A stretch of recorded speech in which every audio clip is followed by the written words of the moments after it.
John, can you remember when we got Netflix DVDs in the mail?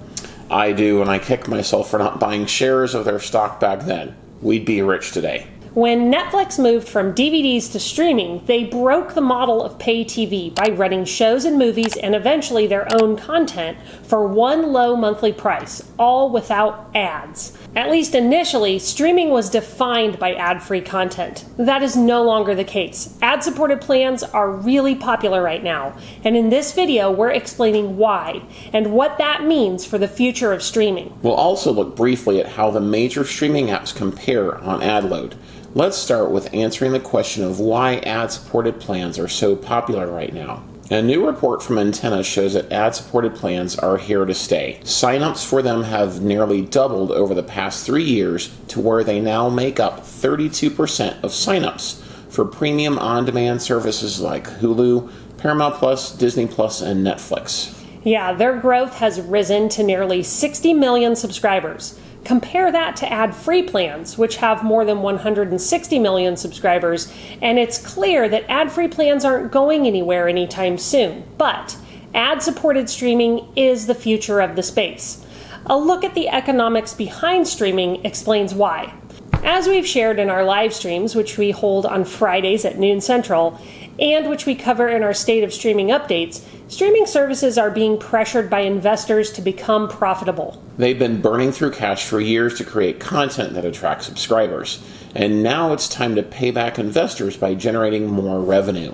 Yahoo Finance streaming reporter Alexandra Canal said recently that we've reached a critical moment in the streaming wars. She quoted Mark Boydman, global head of media at Solomon Partners, as saying that the streaming wars aren't between one service fighting another, as much as they are all of them battling old school media. He thinks we won't have cable 10 years from now, and the race is on to grab as much of the $60 billion paid TV ad market as possible. The service that grabs the lion's share of the ad bucket stands to benefit the most, so they're all going after it rather aggressively. That's why we're seeing so many ad-supported options, and it explains why we're seeing the price of ad-free plans increase in price. Yeah, there's an increasing gap between ad-supported plan prices and premium plan prices. At time of filming, the major on-demand streaming services ad-supported plans range in price from $5 to $8 a month. Their ad-free plans range from $10 to $20 a month.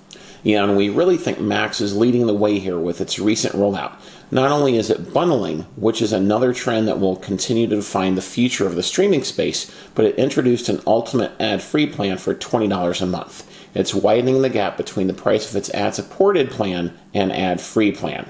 It wouldn't be surprising at all to see the price of all the ad-free plans for these services rise over the next 12 months.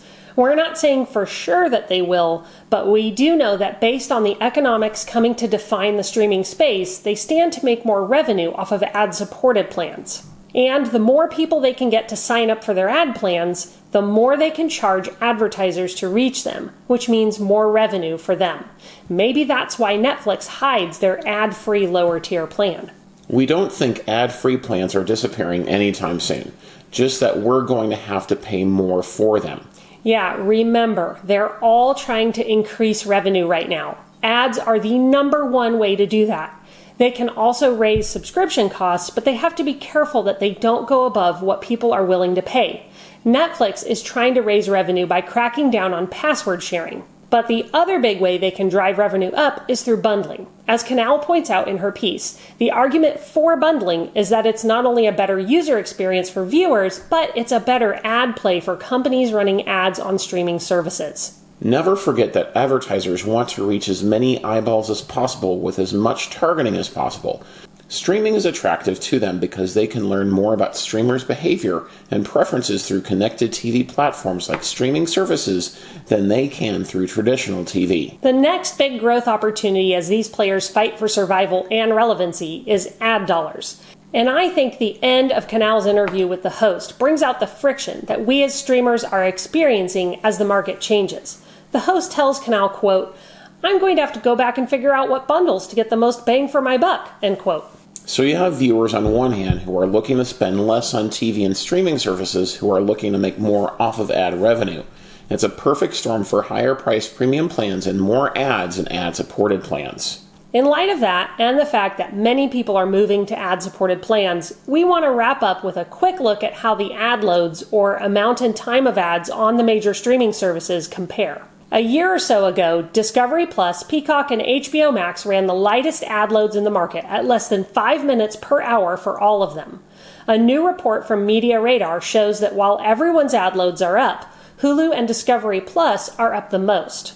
Digging deeper, we can see that Max and Netflix run the lowest ad loads, while Hulu and Paramount Plus run the most minutes of ads per hour. Disney Plus and Peacock are currently in the middle, around 5 minutes of ads per hour. It's important to point out that this is still quite a bit lower than broadcast TV, which shows around 12 to 17 minutes of ads per hour. It shows us where things could ultimately end up, but also that things aren't as bad in the streaming world as they might feel. Yeah, and it makes sense for Netflix and Max to have the lightest loads, as both of those services, especially Netflix and what used to be HBO, had no ads. As you're considering what streaming services to cut and which ones to spend up for, think about what kind of ads you're willing to stomach, and keep in mind that as time goes on, you're going to have to pay more to avoid them. Ads are where the money is, and they are absolutely something to watch as the streaming space continues to mature. We'll keep doing that and reporting on what we're seeing change here. If you haven't already, don't forget to subscribe to our channel and turn on notifications so you can get all our latest news and reviews when they drop. Are you switching from ad-free to ad-supported plans? Let us know in the comments below. Thanks for watching, and we'll see you in our next video.